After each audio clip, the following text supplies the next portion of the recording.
Hello everyone, this is Disha welcoming you to the Chance EduTech. Today I am going to take English grammar of class 10 and the topic is subject verb agreement. Today I am going to teach you part 6 of the lesson and this is the last part of subject verb concord. Okay. So today I will be concluding this lesson by teaching you the last part 6 of this lesson. Rule number 27. When gerunds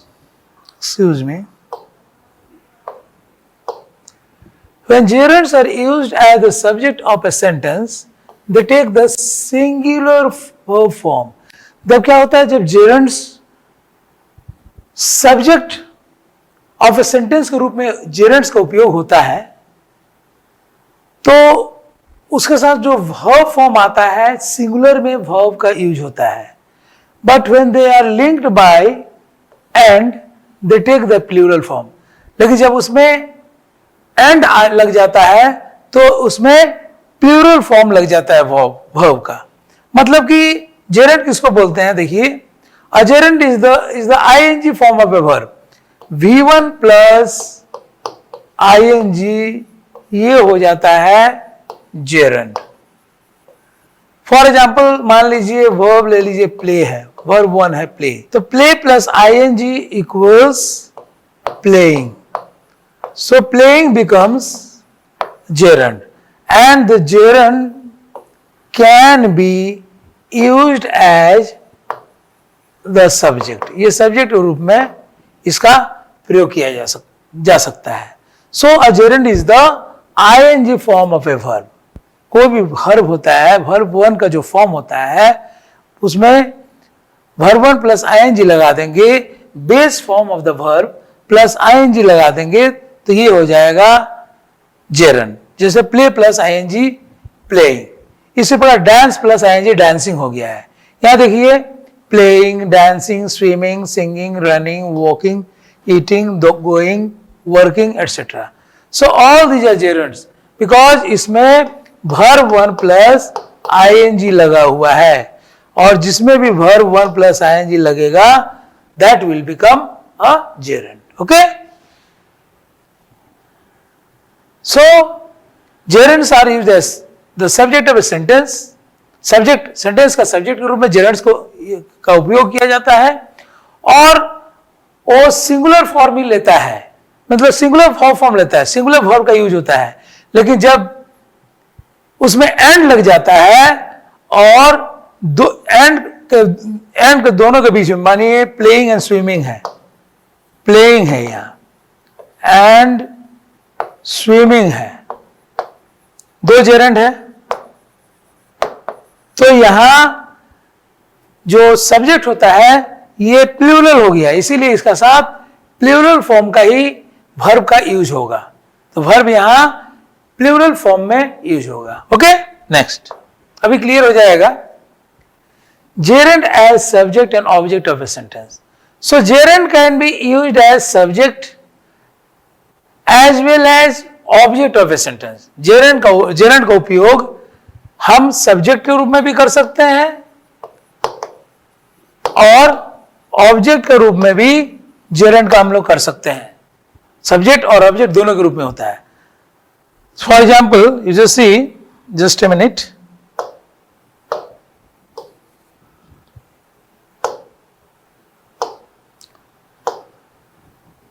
just see, swimming is my favorite hobby. Swimming क्या है? This is used as a subject of a sentence. Swimming is a gerund and swimming is used as a subject of a sentence here in the first sentence and swimming is singular, that's why singular verb is used. Swimming क्या है? तैरना. तैरना जो है यह singular subject है, इसीलिए singular verb का यूज हुआ है. She is learning swimming. She क्या है? शी इज द सब्जेक्ट, ये सब्जेक्ट है. ओके, सी सब्जेक्ट है। स्विमिंग क्या है? दिस इज ऑब्जेक्ट, ये ऑब्जेक्ट, ये सेंटेंस का ऑब्जेक्ट के रूप में काम कर रहा है। तो स्विमिंग क्या है? Swimming is basically a gerund, but here it is used as an object. She is learning swimming, so she क्या है? सिंगुलर सब्जेक्ट है, इसीलिए इज जो है सिंगुलर वर्ब का प्रयोग किया गया है। और स्विमिंग जो है यहाँ पर ये जेरंड ऑब्जेक्ट का रूप में काम कर रहा है। किसका ऑब्जेक्ट? सेंटेंस का object. Writing helps him to relax. Writing is also a gerund over here, okay, and writing is the used as a subject, and writing helps him to relax. यहाँ helps जो है ये singular verb के रूप में use हुआ है। helps क्या है? सिंगुलर वर्ब के रूप में यूज हुआ है। writing helps him to relax, और him क्या है? ये सिंगुलर प्रोनाउन है, ये सिंगुलर प्रोनाउन है। Okay, so writing helps him to relax. तो राइटिंग यहाँ सिंगुलर सब्जेक्ट है, इसीलिए जो है जो वर्ब लगा है सिंगुलर लगा है। हेल्प्स क्या है? ये सिंगुलर वर्ब है। Okay, I enjoy writing. अब राइटिंग यहाँ ऑब्जेक्ट के रूप में यूज हुआ है, राइटिंग यहाँ ऑब्जेक्ट के रूप में यूज हुआ है। आई क्या है? यहाँ सब्जेक्ट है, और एंजॉय क्या है? प्लूरल वर्ब है। एंजॉय क्या है? प्लूरल वर्ब है, आई एंजॉय। ठीक है, तो आई के साथ जो फर्स्ट पर्सन सिंगुलर यूज हुआ है इसका साथ हमेशा ये प्लूरल वर्ब का यूज होता है। ओके, आई मीन एंजॉय जो है प्लूरल वर्ब है, मेन वर्ब है, तो ये मेन वर्ब जो एंजॉय है प्लूरल के रूप में यूज हुआ है। ओके, अगर इसमें एस लग जाता तो सिंगुलर कहलाता। ओके, सॉल्विंग, सॉल्व से हो गया है SOLVE+ING,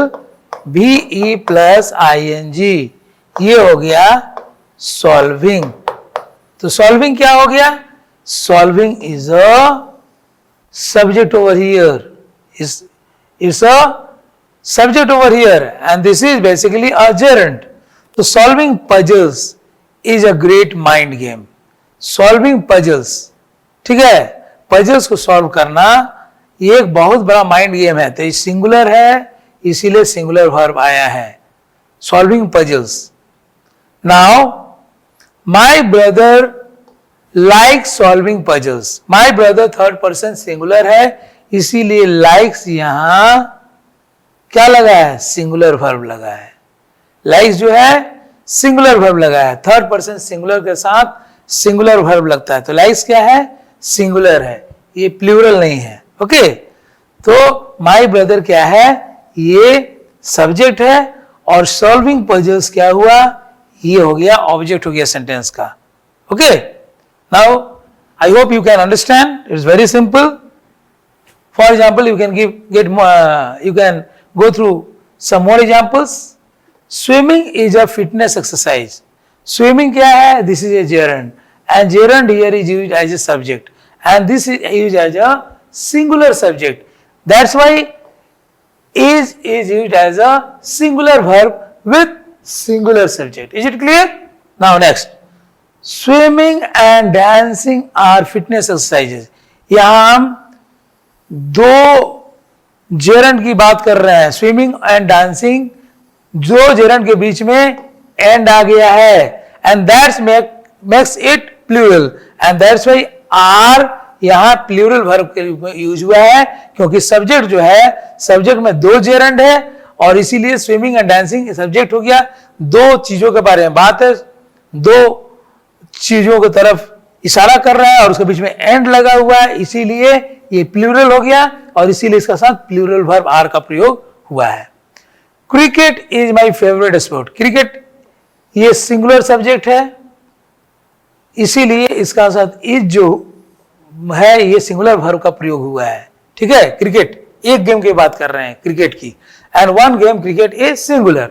okay, single game cricket is singular, that's why it will be said to be singular subject, and that's why singular verb is used over here. Now you see cricket and volleyball, these are two subjects.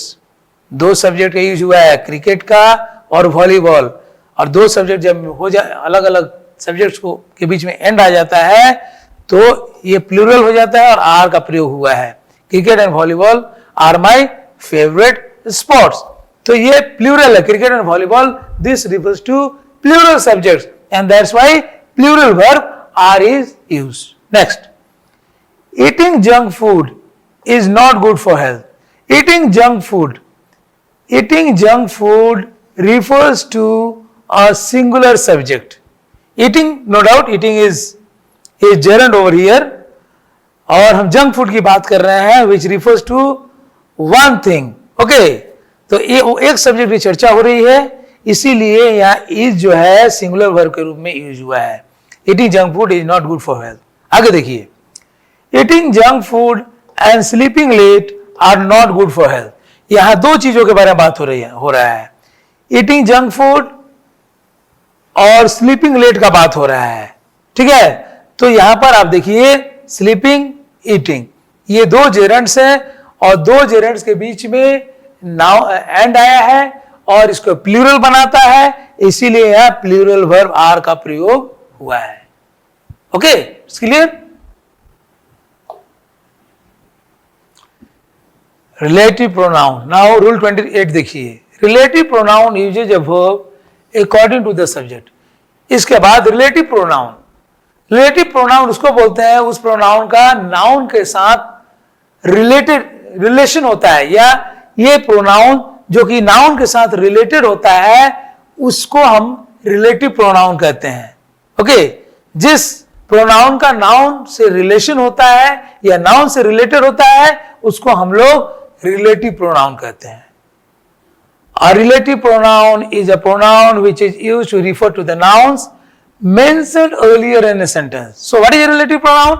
It is a pronoun which is used to refer to the nouns which have been mentioned earlier in the sentence. Sentence में पहले से इसके बारे में, उस noun के बारे में चर्चा है और that pronoun refers to the same noun.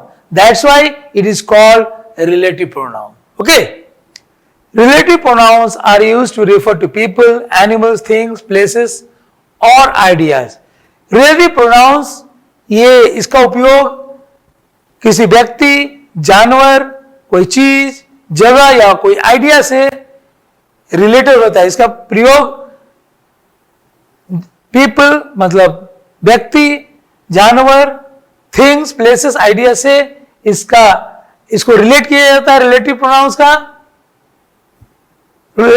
को relative pronouns can be used to join two sentences, और रिलेटिव प्रोनाउंस दो सेंटेंसेस को जोड़ने में भी कारगर रहता है, ये जोड़ने का भी काम करता है। इसी the example, for example you just see who, whom, whose, which, that. These are relative pronouns and these are used in interrogative sentences. These are used in interrogative senses. Interrogative senses में use किया जाता है, मतलब in the form of interrogative sentences ये who, whom, whose, which, that का प्रयोग होता है। Interrogative sentences मतलब sentences that ask questions, that makes questions. Okay, let's see with more examples.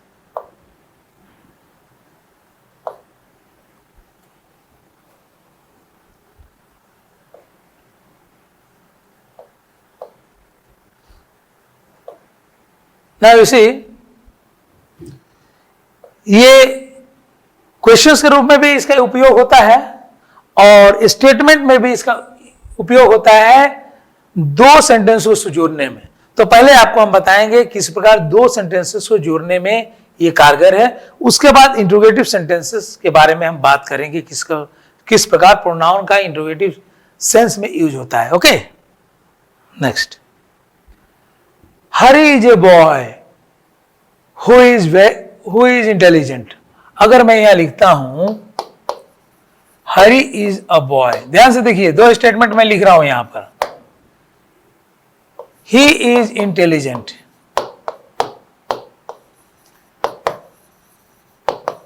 ये दो सेंटेंसेस है, इसको जोड़ने के लिए हु का प्रयोग करना पड़ा है।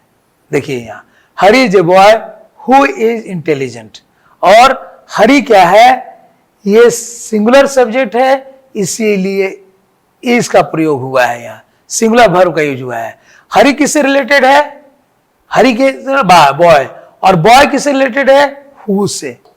किसके बारे में कह रहा है, ये प्रोनाउन किसके बारे में बात कर रहा है, इस नाउन बॉय के बारे में, ठीक है। और बॉय जो है यहाँ सिंगुलर है, इसीलिए यहाँ सिंगुलर वर्ब का प्रयोग किया गया है। I hope it's getting clear. The person who found me last night is my teacher.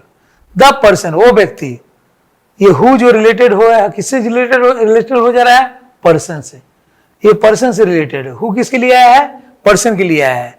The person who found me last night is my teacher, तो एक ही पर्सन की बात कर रहे हैं, इसीलिए सिंगुलर वर्ब इज का प्रयोग हुआ है।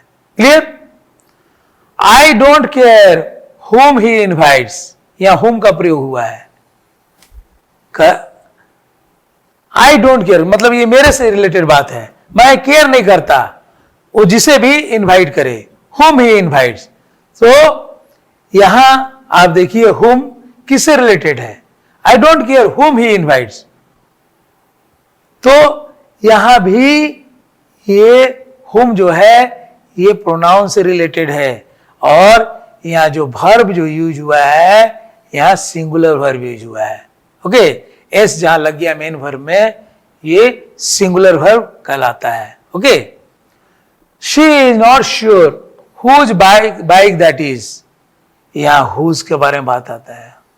हुज किसके लिए आया है, हुज किसके लिए आया है, नाउन के लिए आया है, बाइक के लिए आया है। हुज बाइक, जिसका बाइक। और she is not sure, she क्या है, यहाँ सब्जेक्ट है, सब्जेक्ट सिंगुलर है, और इसीलिए यहां वर्ब भी सिंगुलर यूज हुआ है इसका प्रयोग।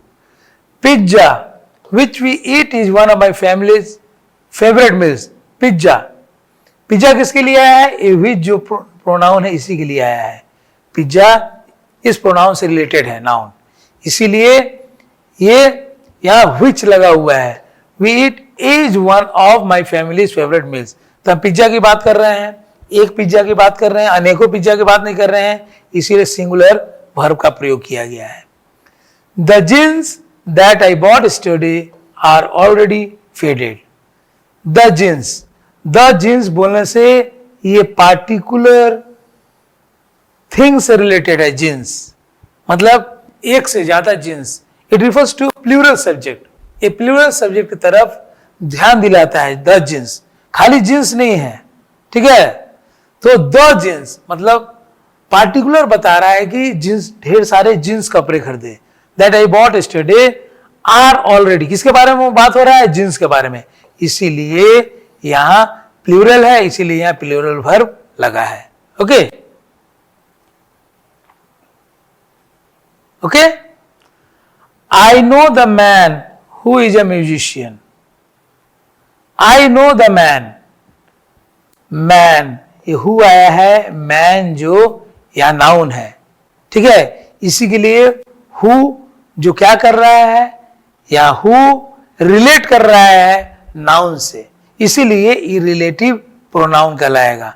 तो हु क्या है, रिलेटिव प्रोनाउन है, और आई क्या है, सिंगुलर है, और इसीलिए यहां सिंगुलर वर्ब का उपयोग हुआ है, क्योंकि सिंगुलर सब्जेक्ट है आई, ठीक है। I know the man who is a musician, ठीक है। और मैन भी देखिए, जो मैन का बात हो रहा है एक आदमी का बात हो रहा है। I like the books which are kept in the library, तो बेसिकली यहां मैन जो है सिंगुलर व्यक्ति के बारे में बात हुआ है, इसीलिए यहां पर सिंगुलर वर्ब लगा है।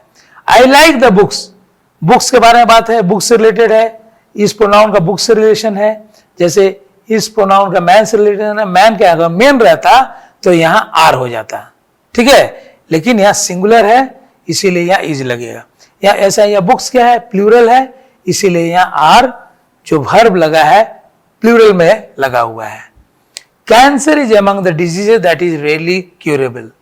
कैंसर एक इकलौता डिजीज के बारे में बताया गया है, ठीक है। और दैट किसके लिए आया है, cancer is among the diseases that, ये बीमारी के लिए, बीमारी की तरफ ये इशारा कर रहा है। दैट ये जो प्रोनाउन है, रिलेटिव प्रोनाउन है, लेकिन हम बात कर रहे हैं कैंसर के बारे में। कैंसर एक सिंगुलर डिजीज का नाम लिया गया है, विच इज रेयरली क्यूरेबल, तो इज क्या है, यहां सिंगुलर वर्ब का प्रयोग होगा। Clear? Next,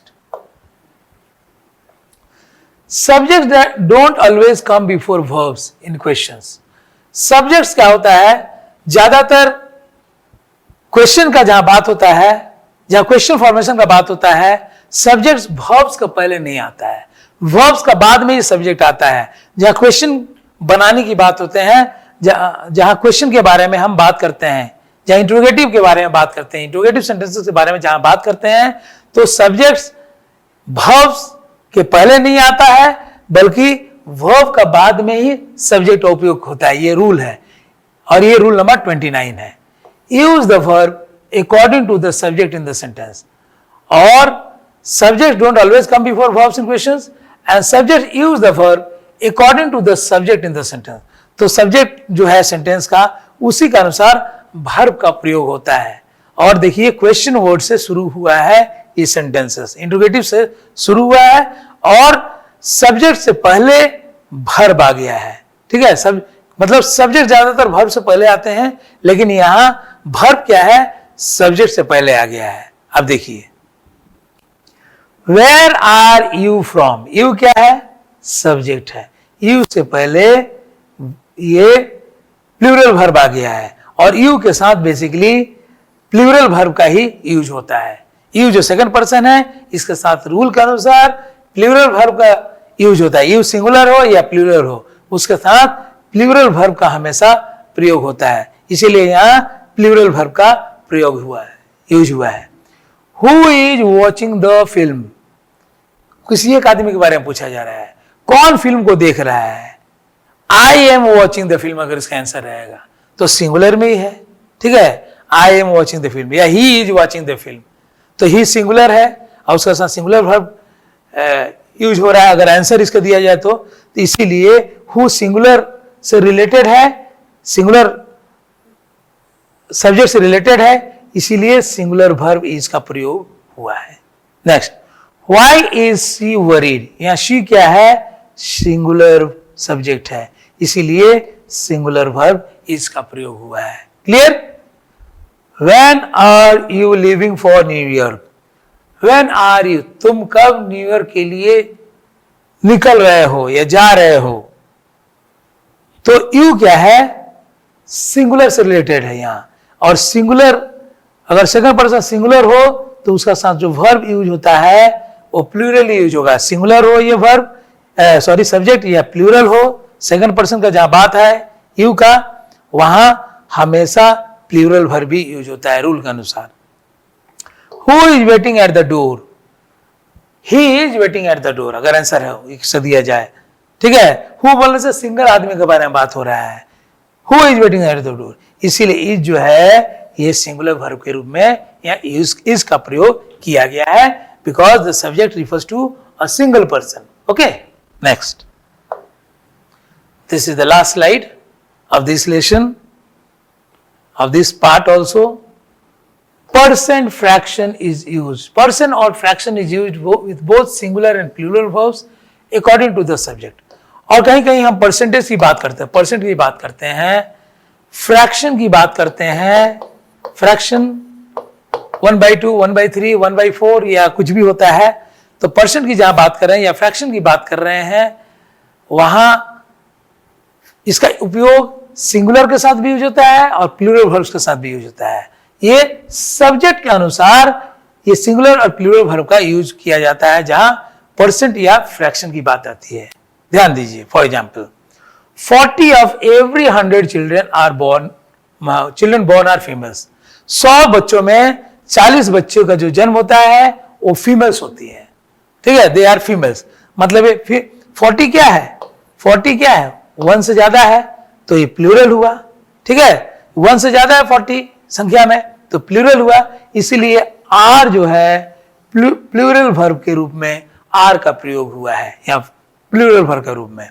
now you see 60% of the biscuits were eaten, ढेर सारे बिस्किट है उसमें 60% क्या है, 60% 1% से ज्यादा है कि नहीं, तो 60% of the biscuit were eaten, तो यहां प्लूरल सब्जेक्ट है, प्लूरल सब्जेक्ट के बारे में बात कर रहे हैं।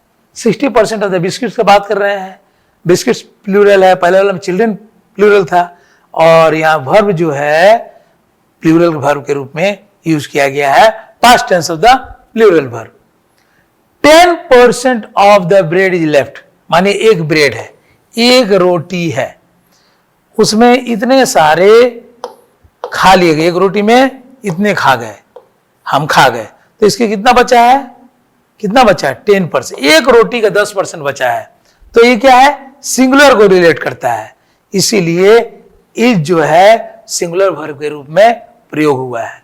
Next, 1/5 of the people are illiterate, मतलब कि बिहार में मानिए 12 करोड़ आदमी है, 12 करोड़, तो इसका 1/5 जो है 1 से ग्रेटर है ना, 1 से ग्रेटर है, ठीक है। अगर कुछ भी हम बोलते हैं, सॉरी 1/5 जो है एक ज्यादा हिस्सा हो गया, ज्यादा लोग हो गए, 1/5 भी कितने, वो भी लैक्स में आ जाएंगे, 1/5 ऑफ 12 करोड़ कितने लैक्स में आ जाएंगे, या करोड़ में ही आ जाएंगे, 1.2 करोड़ में आ जाए, 1 करोड़ से ज्यादा आ जा रहा है, तो 1/5 ऑफ द पीपल, 1 करोड़ से ज्यादा हो जा रहा है संख्या, इसीलिए प्लूरल है, इसीलिए are is used as a plural verb. Okay,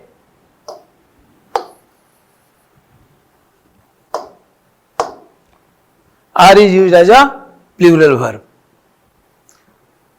1/3 space of the box is filled with snacks. एक बॉक्स है, मानिए एक बॉक्स है, इसका इतना भाग 1/3 भाग जो है स्नैक्स से भरा हुआ है, बाकी भाग खाली है, मतलब एक से कम है। एक बॉक्स में जो स्पेस है, एक स्पेस बता रहा है, एक बॉक्स का बात हो रहा है, ठीक है, तो इसीलिए यह सिंगुलर वर्ब का प्रयोग होगा, इज का प्रयोग हुआ है।